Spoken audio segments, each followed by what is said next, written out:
तो स्टूडेंट्स, जैसा कि हमने पिछले वीडियो में देखा पढ़ा वाटर पॉल्यूशन क्या होता है, उसके प्रभाव क्या होते हैं।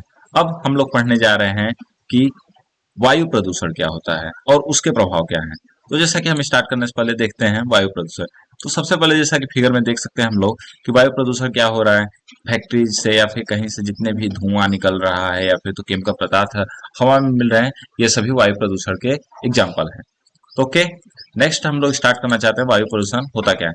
जैसा कि फिगर में देख सकते हैं कि ऐसा कोई भी पदार्थ जो हम लोग हवा में मिला दे, जो कि केमिकल्स हो या पार्टिकुलेट मैटर हो, छोटे छोटे मैटर्स हो, धातु हो या फिर तो बायोलॉजिकल मटेरियल्स, कोई भी जैविक पदार्थ हो जो क्या करे, हार्म करे या फिर हमें डिस्कम्फर्ट पहुंचाए, मतलब हमें प्रभाव डाले, हार्मफुल प्रभाव डाले, खतरनाक प्रभाव डाले या फिर तो डिस्कम्फर्ट पहुंचाए, हमें कोई प्रॉब्लम पहुंचाए, किसे, जीवों को या फिर तो ह्यूमंस को।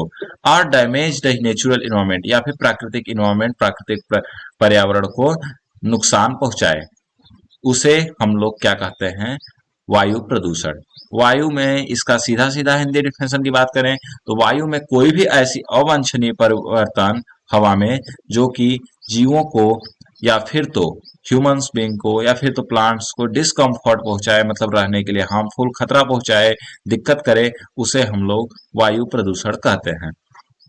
और उसके बाद ऐसा कोई भी सबस्टेंस जो कि हवा को प्रदूषित कर रहा है या फिर तो ह्यूमन या फिर इन्वायरमेंट, पर्यावरण को या फिर जीवों को या फिर ह्यूमंस को प्रॉब्लम दे रहा है, हार्म कर रहा है, खतरनाक प्रभाव दे रहा है, उसे हम लोग एयर पॉल्यूटेंट कहते हैं। तो ओके, जैसा कि अब हम इसके प्रभाव के बारे में बात करें, इसके प्रभाव क्या होते हैं, क्यों होते हैं, काज, इसका प्रभाव क्या है, क्यों एयर पॉल्यूशन होता है।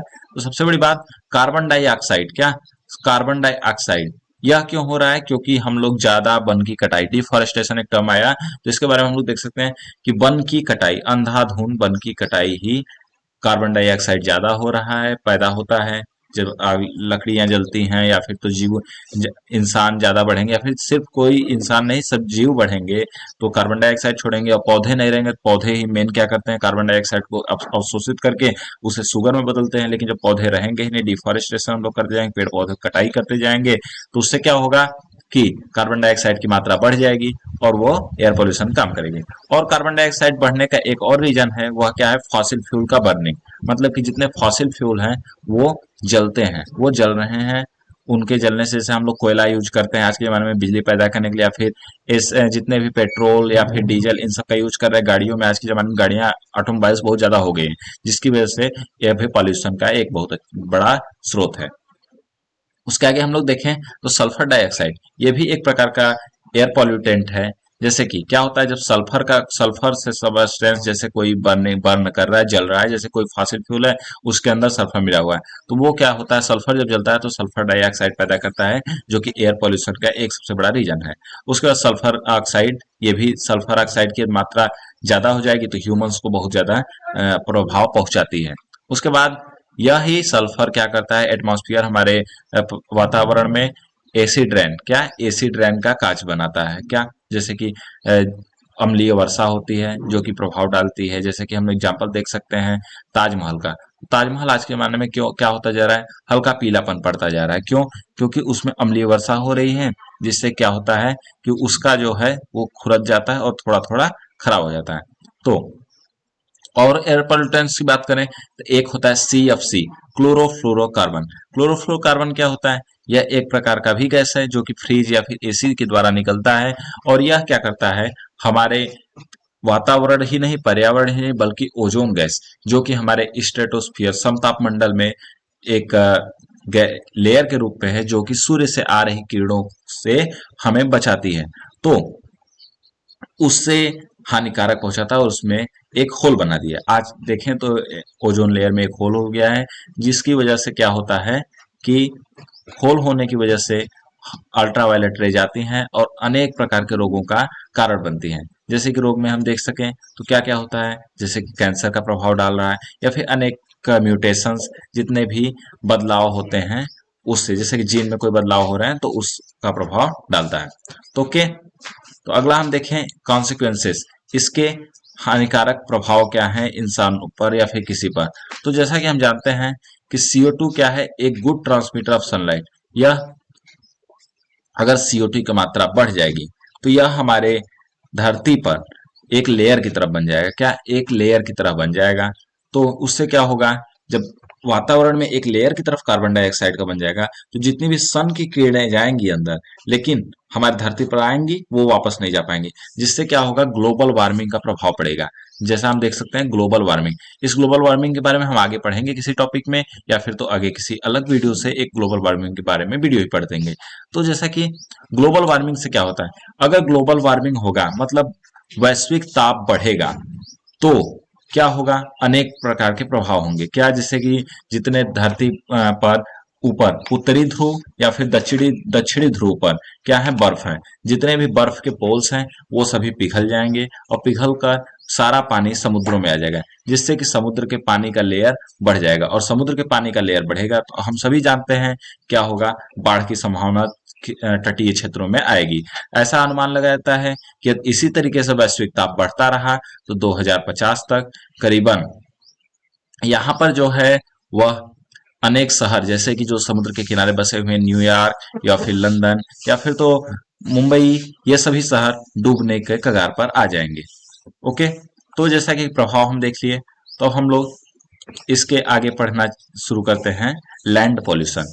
तो लैंड पॉल्यूशन क्या हो जाता है, तो लैंड पॉल्यूशन सभी नॉर्मली जानते हैं कि मृदा प्रदूषण या फिर लैंड प्रदूषण क्या होता है। हम लोग मिट्टी पर या फिर तो धरती पर कुछ भी कूड़ा फेंकते हैं, कूड़ा की वजह से यदि वो खराब होता है, किसी को प्रभाव देता है, अनेक प्रकार के रोग फैलाते हैं, तो वो हम लोग का लैंड पॉल्यूशन कहलाएगा।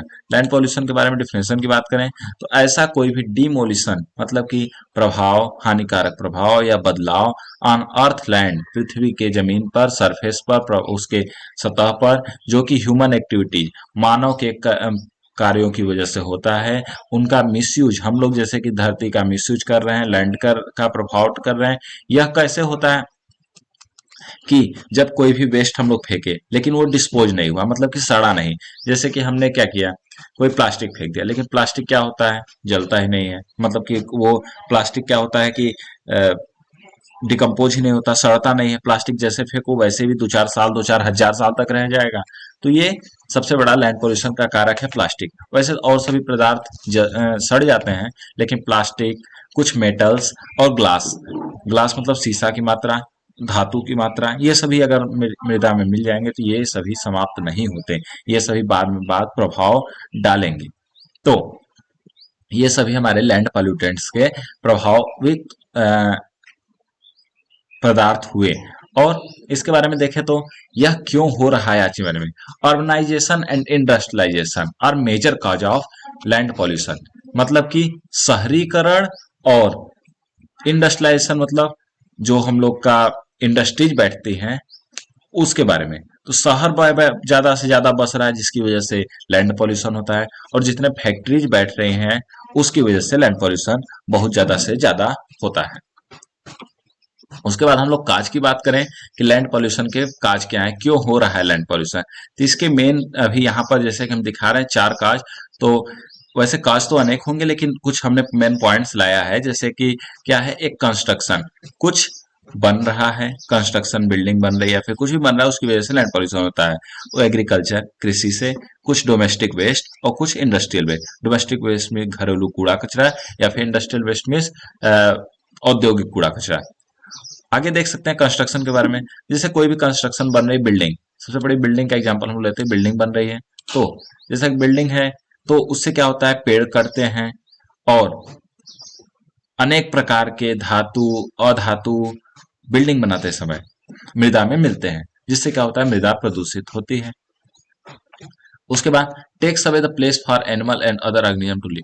क्या होता है, मनुष्य काटता जा रहा है जमीन को और उस पे शहर बसाता जा रहा है, घर घर घर बसाता जा रहा है, जिससे क्या हो रहा है, जीवों का और सभी जो जानवर हैं उनके रहने की में दिक्कत होती है, और क्या होता है, ये बढ़ रहा है, इससे प्रभावित क्षेत्र बढ़ रहा है, जिससे कि हमारा मृदा प्रदूषण बहुत ज्यादा हो रहा है।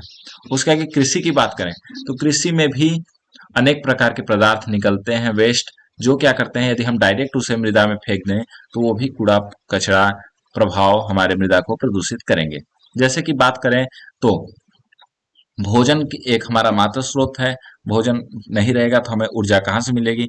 और भोजन के लिए क्या हो रहा है कि जंगल के जंगल कटते जा रहे हैं, जिससे कि सभी जमीन को बढ़ाते जा रहे हैं। क्यों?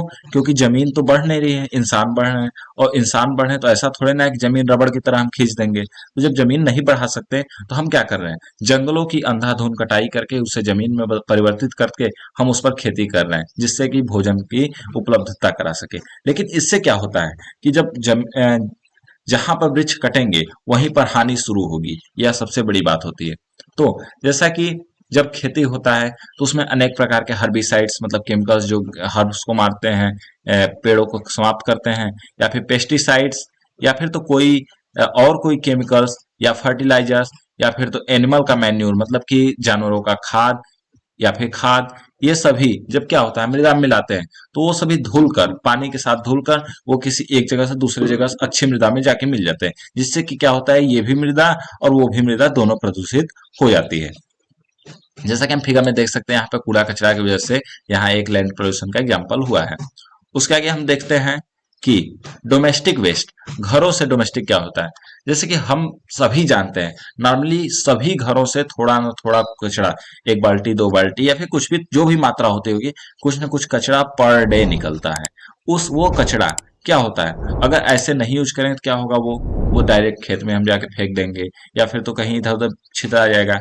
या फिर शहरों की बात करें, शहरों में ऐसे डंपिंग लेवल बनता है जैसे जहां पर वो कूड़ा कचरा ले जाके गाड़ी से पलट देते हैं, लेकिन वो क्या होता है, वो कूड़ा वो इकट्ठा होता है और वो हमारे लिए खतरनाक प्रभाव करता है और मृदा को हमारे पूरे तरीके से प्रदूषित कर देता है, जिससे कि बहुत ज्यादा हानिकारक प्रभाव, अनेक प्रकार के रोग और अनेक प्रकार के हार्मफुल इफेक्ट, जैसे कि यदि हमारे पास यदि वहां पे कूड़ा कचरा जटा जुटा, उसमें क्या होगा, पानी कुछ बरसेगा, पानी की मात्रा के साथ वो सब कूड़ा का जितना भी टॉक्सिसिटी मतलब जहरीला पदार्थ होगा वो पानी के साथ धीरे धीरे जमीन के अंदर जाएगा और हमारे जल को प्रदूषित करेगा, और मृदा तो वहां की पूरी तरीके से प्रदूषित हो ही गई है। तो इस तरीके से अगर हम इसके रोकथाम की बात करें तो इसकी रोकथाम के लिए सबसे बड़ा हम क्या कर सकते हैं कि या तो इसे हम रिसाइकल करें, क्या एक बार से दोबारा यूज कर सके, जो यूज कर सकते हैं जिस सामान का। यदि नहीं कर सकते, जो जलाने लायक है, तो हमें उन्हें इंक्रीनेटर्स जैसे कि हॉस्पिटल्स में लगे होते बड़े बड़े भट्टियां, उसमें जला देना चाहिए, जिससे कि एकदम बिल्कुल से खत्म हो जाए। या फिर तो जब कोई ऑप्शन नहीं बचता तो हमें उस कूड़े का सबसे अच्छा यूज लैंडफिल के लिए करना चाहिए। क्या? जैसे कि कहीं कहीं गड्ढा है उसको फिल करने के लिए, जिससे कि हमारी मिट्टी जहां से खन के जाती है उसको भरने के लिए, तो वो मिट्टी की भी बचत हो जाएगी और क्या होगा, वो गड्ढा भर जाएगा और हमारे जो प्रदूषण है, प्रदूषक पदार्थ हैं, उसका भी निवारण हो जाएगा। उसके बाद एक देखें हम इंडस्ट्रियल वेस्ट, तो इंडस्ट्रियल से भी इंडस्ट्री जितने भी औद्योगिक कारखाने हैं तो उनसे भी अनेक प्रकार के वेस्ट निकलकर, जैसे कि प्लास्टिक का फैक्ट्रीज हैं तो प्लास्टिक है, केमिकल्स जितने हैं chemical, oil refineries, nuclear waste disposal, अनेक प्रकार के फॉर्म्स पर कोयला की फैक्ट्रियों में या फिर तो मेटल प्रोडक्शन फैक्ट्री में अनेक प्रकार के केमिकल्स निकलते हैं और वो डायरेक्ट मृदा में मिला दिए जाते हैं, और जब वो मृदा में मिलते हैं तो मृदा का प्रदूषित करते हैं। तो ये हुआ हमारा सॉइल पोल्यूशन और लैंड पोल्यूशन खत्म। सो स्टूडेंट्स, इस टॉपिक में बस इतना ही। धन्यवाद। मिलेंगे अगले टॉपिक में इसके आगे वाले टॉपिक के साथ, नॉइज पोल्यूशन ध्वनि प्रदूषण और रेडियो